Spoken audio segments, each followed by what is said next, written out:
ஹீரோயினாக நடித்த Gabriela TikTok ஆக்டிவாக இருந்த காலகட்டத்தில் கதை சொல்லலாமா அப்படின்னு சொல்லிட்டு கவிதை நடையில் கதை சொல்லி பலரையுமே கவர்ந்திருந்தாங்க.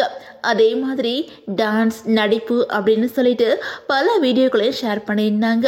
அது மூலமாக அவங்களுக்கு அடுத்தடுத்து சினிமா வாய்ப்புகளும் கிடைக்க தொடங்குச்சு. அதுலேயும் விஜய் டிவியில் கலக்கப்போவது யாரு அப்படிங்கிற நிகழ்ச்சியில் போட்டியாளராக கலந்துக்கிட்டாங்க. ஆனால் அந்த நிகழ்ச்சியில் அவங்களால அதிக நாட்கள் தொடர முடியல. பாதியிலே இவங்க வெளியேறிட்டாங்க. அதுக்கப்புறம் சன் டிவியில் ஒளிபரப்பான சுந்தரி சீரியலில் ஹீரோயினா என்ட்ரி ஆனாங்க. அந்த வகையில் 1000 எபிசோடுகளை தாண்டின சுந்தரி சீரியல் சமீபத்தில் சில மாதங்களுக்கு முன்னாடி தான் முடிவுக்கு வந்துச்சு. சுந்தரி சீரியலில் நடிச்சிட்டு இருக்கும் போதே சில படங்களையும் கேப்ரியில் நடிச்சிருந்தாங்க. அதுவும் அவங்களுக்கு பிரபலத்தை கொடுத்துச்சு அப்படின்னு தான் சொல்லணும். அதே மாதிரி சினிமா வாய்ப்புக்காக முயற்சி பண்ணிட்டு இருக்கும்போது அவங்களுக்கு உதவி பண்ணின ஆகாஷ் அப்படிங்கிறவங்கள காதலிச்சு திருமணமும் பண்ணிக்கிட்டாங்க.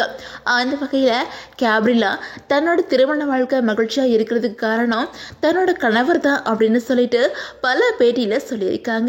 அதே மாதிரி சில மாதங்களுக்கு முன்னாடி இவங்க தன்னோட கணவரை டிவோர்ஸ் பண்ண போகிறாங்க அப்படின்னு சொல்லிட்டு வதந்திகளும் பரவி வந்துச்சு. அதுக்கு பதிலடி கொடுக்குற வகையில் தன்னோட கணவர் கூட மகிழ்ச்சியாக இருக்கிற ஃபோட்டோவை கேப்ரிலா ஷேர் பண்ணி வந்துட்டு இருந்தாங்க. அதே மாதிரி தான் கர்ப்பமாக இருக்கிற மகிழ்ச்சியான செய்தியையும் கேப்ரிலா தன்னோட ஃபேன்ஸ் மத்தியில் ஷேர் பண்ணியிருந்தாங்க. அந்த நேரத்தில் தான் சுந்தரி சீரியலும் முடிவுக்கு வந்துச்சு. அதை தொடர்ந்து சென்னையிலேருந்து தன்னோட சொந்த ஊருக்கு போன கேப்ரிலா அங்கே ஃபோட்டோ ஷூட் நடத்தி சோசியல் மீடியாவில் அப்பப்போ ஷேர் பண்ணிட்டு இருக்காங்க. இந்த நிலையில் சுந்தரி சீரியலில் கேப்ரிலாவுக்கு கணவராகவும் வில்லனாகவும் நடித்த ஜிஷ்ணு மேனன் சுந்தரியை நேரில் சந்திச்சு அவங்களுக்கு எளிமையாக வளைகாப்பு நடத்தியிருக்காங்க. அப்போ எடுத்த ஃபோட்டோஸ் அண்ட் வீடியோஸை கேப்ரிலா தன்னோட இன்ஸ்டாகிராம் பக்கத்தில் ஷேர் பண்ணி உறவுகளுக்கு உண்மையுள்ள அண்ணனில் என்றும் நீ சிறந்த அண்ணன் அப்படின்னு சொல்லிட்டு ரொம்பவே எமோஷனலாக கேப்ஷன் கொடுத்துருக்குறாங்க.